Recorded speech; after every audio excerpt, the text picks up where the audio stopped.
असं हात फिरवते, बोट मोडते, आल्या पाला घेते. हे काय आहे? हे आईचं प्रेम आहे. पण पोरग शिवरात्रीच्या दिवशी कीर्तनाला गेलं आणि येताना एक चांगली चप्पल घेऊन घरी आलं. आईनं त्याला चाटकन एक कानामागे ठेवून दिली. हे सुद्धा काय आहे? हे सुद्धा आईचं प्रेमच आहे. मुलावरती संस्कार झाले पाहिजे या भावनेतनं केलेली ती क्रिया आहे. आणि म्हणून परमार्थामध्ये क्रिया महत्वाची नाही, परमार्थामध्ये महत्वाची जर काय असेल तर ती भावना आहे. आणि एखाद्या गोष्टीविषयी आपल्या अंतःकरणात भावना कधी निर्माण होते?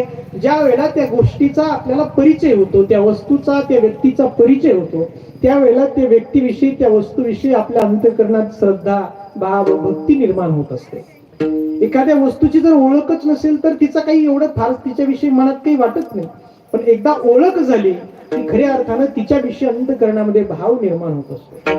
मला सांगा, गोधडी माहिती का आपल्या सगळ्याला? गोधडी, गोधडी माहिती कशाची असते ती गोधडी? घरात ज्या कापडाचं काहीच काम नाही असे सगळे कापड एकत्रित करून ती शिवली जाते, तिला काय म्हणतात? गोधडी. आणि त्यातली त्यात फाटलेली गोधडी. काय किंमत आहे त्या गोधडीची? काहीच नाही. पण काहीच किंमत नाही हे जरी आपल्याला वाटत असलं तर कधी आपण पुण्याला गेलात तर स्वारगेट पासून एक 2-4 मिनिटाचा रस्ता आहे, पायी चालत गेला तर तिथं राजा केळकर नावाचं वस्तू संग्रहालय आहे. आणि त्या वस्तू संग्रहालयामध्ये एक गोधडी फाटलेली काचेमध्ये ठेवलेली आहे. आणि त्या गोधडीला पाहायला तिकीट आहे, 50 रुपये तिकीट. ऐका, काय बाबा, आम्ही गेलो पाहायला, मला किती रुपये द्यावे लागले त्यांना? 50 रुपये. काय किंमत आहे त्या गोधडीला? पण तिला पाहण्याकरता 50 रुपये तिकीट का? त्याचं कारणही त्याच काचेच्या खाली लिहिलेलं आहे की ही जी गोधडी आहे, ही गोधडी या भारतातल्या पहिला महिला डॉक्टर आनंदीबाई यांची आहे. वस्तूचा परिचय झाल्यानंतर वस्तूची किंमत खऱ्या अर्थाने आहे. आनंदीबाई पहिल्या महिला डॉक्टर होते भारतात. आज जागतिक महिला दिन आहे, 8 मार्च. महिला दिनाविषयी भरपूर बोलता येईल आपल्याला, पण तो आपला विषय नाही. आपला वेळही संपत आलेला आहे. म्हणून या संप्रदायानं आणि इथल्या सृष्टीनं पूर्वीपासूनच श्री शक्तीचा मान, सन्मान, अभिमान केलेला आहे. अहिल्या, द्रौपदी, सीता, तारा, मंदोदरीस तथा पंचकन्या स्मरे नित्यम महापातक नाशनम हे सांगणारी आमची संस्कृती आहे. हा सांगणारा आपला संप्रदाय आहे. यत्र नार्यस्तु पूजन्ते रमन्ते तत्र देवता ही सांगणारी आपली संस्कृती आहे. आणि म्हणून पूर्वीपासूनच श्री शक्तीचा मान, सन्मान, अभिवादन या संप्रदायाने केले. आरण मिंडेला एक संत होऊन गेले, संत सावता महाराज. आणि त्या संत सावता महाराजांनी हृदय पराग कमलात परमात्मा कोणला हो? देव धावत आला.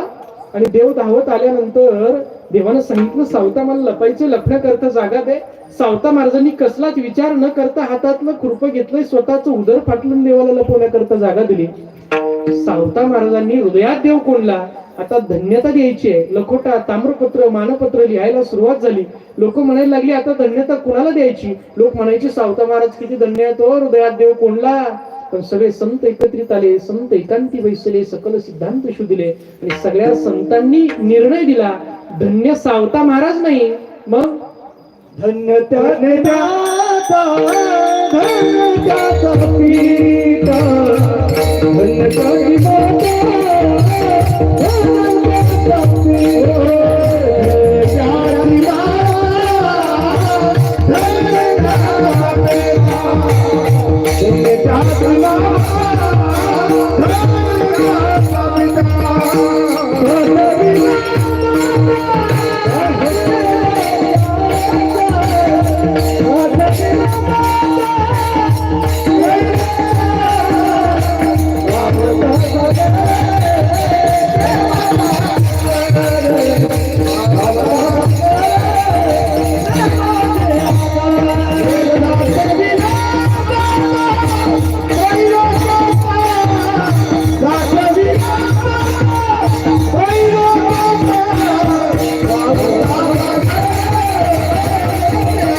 संतांचं चरित्र आपण पहा. धन्यता आईकडे गेलेली आहे. आणि म्हणून पूर्वीपासून श्री शक्तीचा सन्मान या संप्रदायाने केलेला आहे. आज जागतिक महिला दिन आहे. भरपूर मोठ्या संख्येने आपण सगळ्या महिला या ठिकाणी उपस्थित आहात.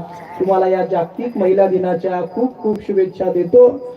50% तुम्ही आल्यात, हळूहळू 75% चालल्या. अति अन्याय यांच्यावर करू नका एवढीच विनंती करतो. ऐका, आपला विषय चाललाय.